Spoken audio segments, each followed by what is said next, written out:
Hey, paper lanterns. What are they good for? Hooah! Absolutely nothing. No, really. They are good for something. As you know, I made a paper lantern cloud lamp a little while back. Hey, look, there it is. But you see, I had this idea that I've got more paper lanterns. So what do I do with them? Do I just look at them and hang them all over the place and use them as decorations? Sure, I could do that. Yes, that's what they're for. Yes, there's a train, and yes, it's real close by. But then I just kept thinking, I said, I've got some more supplies. I really could do something with all these paper lanterns. So then I thought,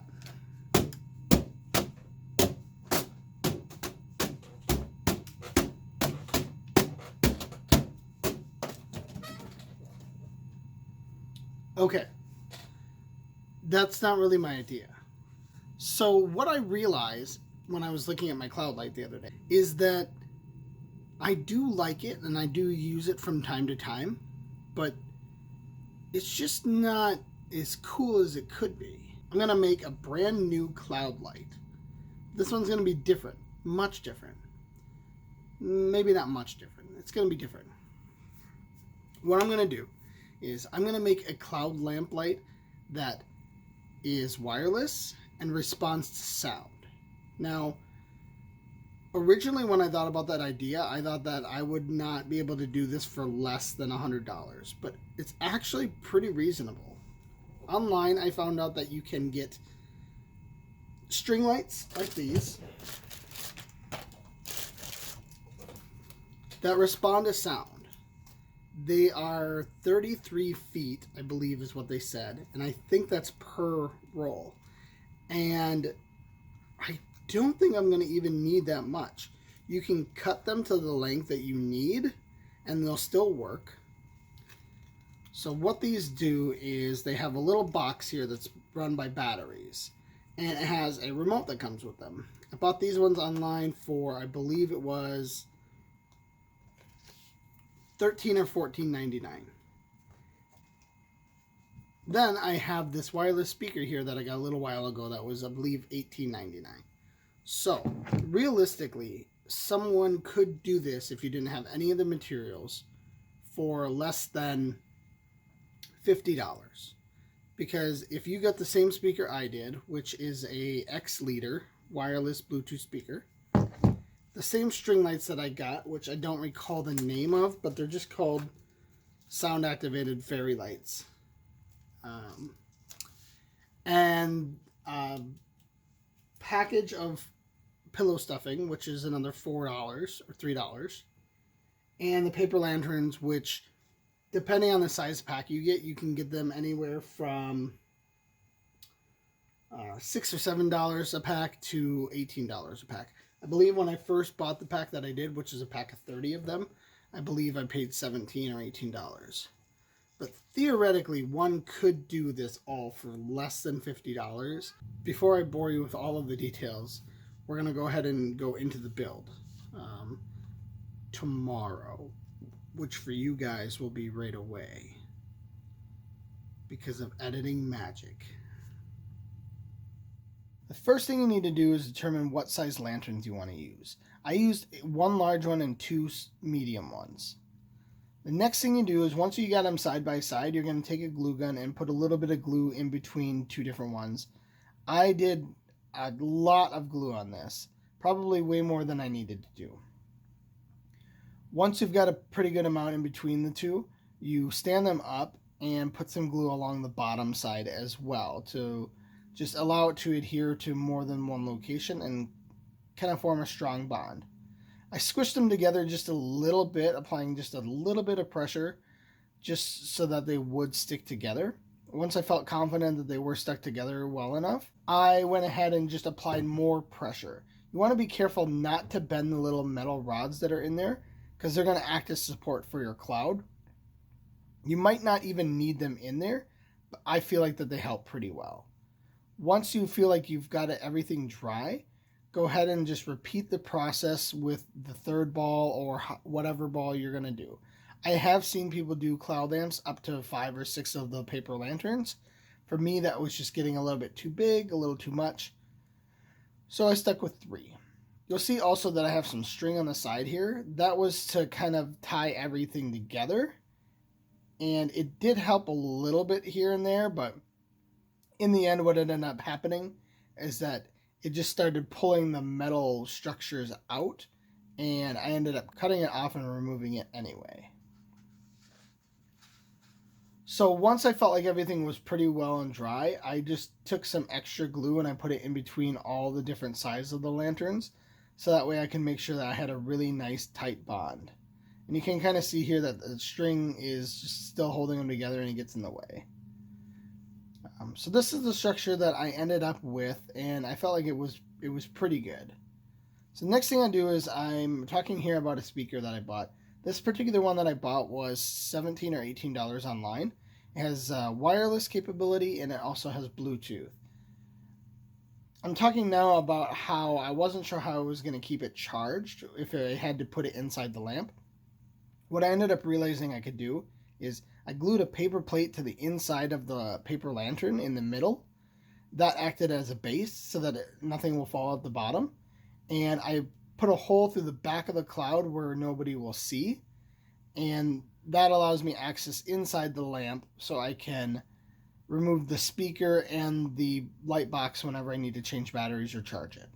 Now here I'm taking my fairy lights, which is what they're called. They're 2 sets of 33 feet, or a total of 33 feet, and I got those online for $9.99. They come in amber, white, and multicolor. The ones that I got were amber.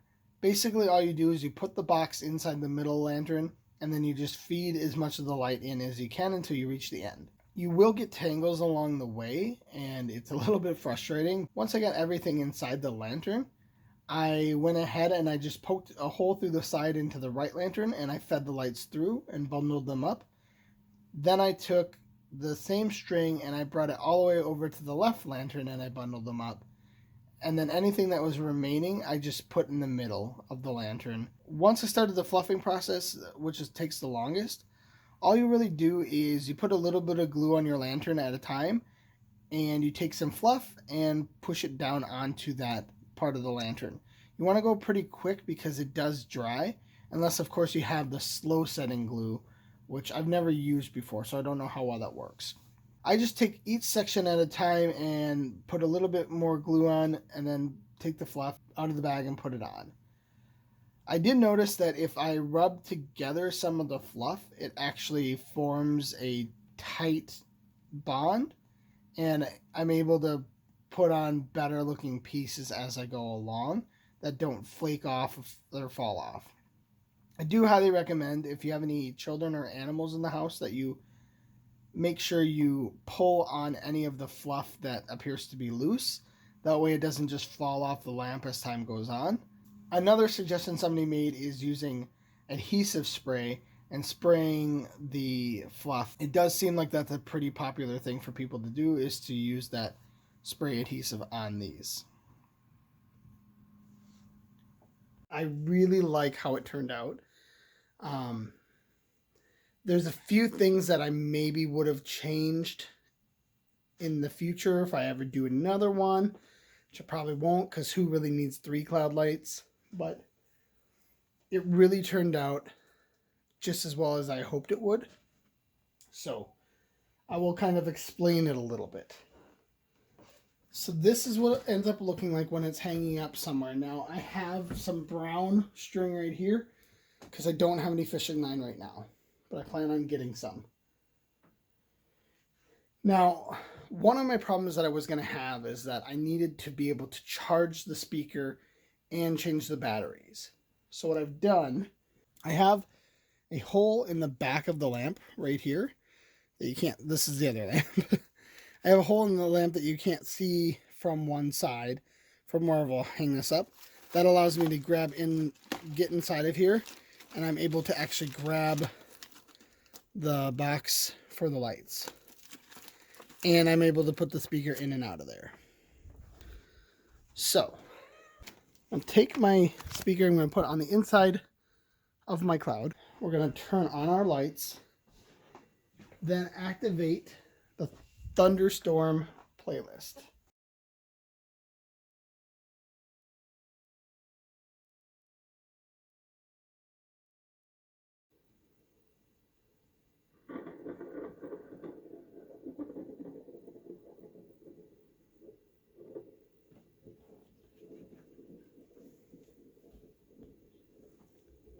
You guys, how cool is this?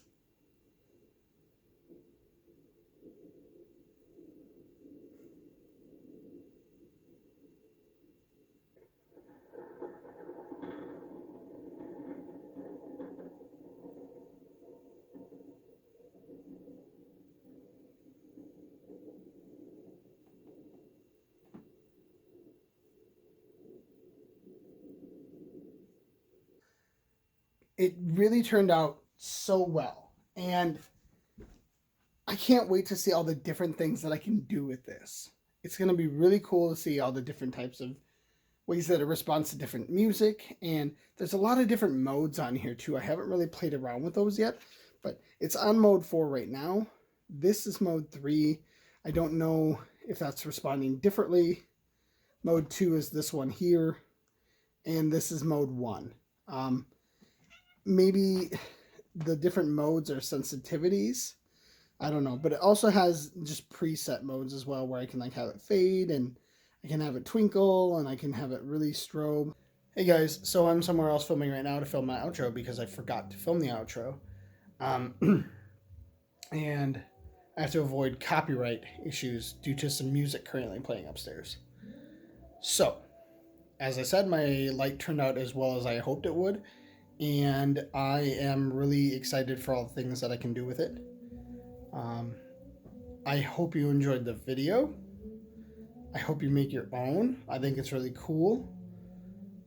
And I can't wait to come up with some more content here. During the spring, summer, and fall, you'll actually see a lot more a variety of content because I'll be able to go outside more. I'll feel better about going outside more and being able to explore different places, you know, just in the wintertime that it's not difficult to explore, but a lot of places don't let you film inside. And there's just not very many places I can go right now and film and, you know, do all that. But so for the remainder of what I have planned, I have a few more builds coming out. I have a couple more ideas of what I'm going to do with games. I'm going to do a few more ideas with some different types of artwork or DIY crafting stuff. And then, like I said, during when the weather gets a little bit better, we'll get a little bit more interesting outside videos as well, like archery and exploration and all these different things that I can do. So, thanks for watching. Have a good time. We will see you next time.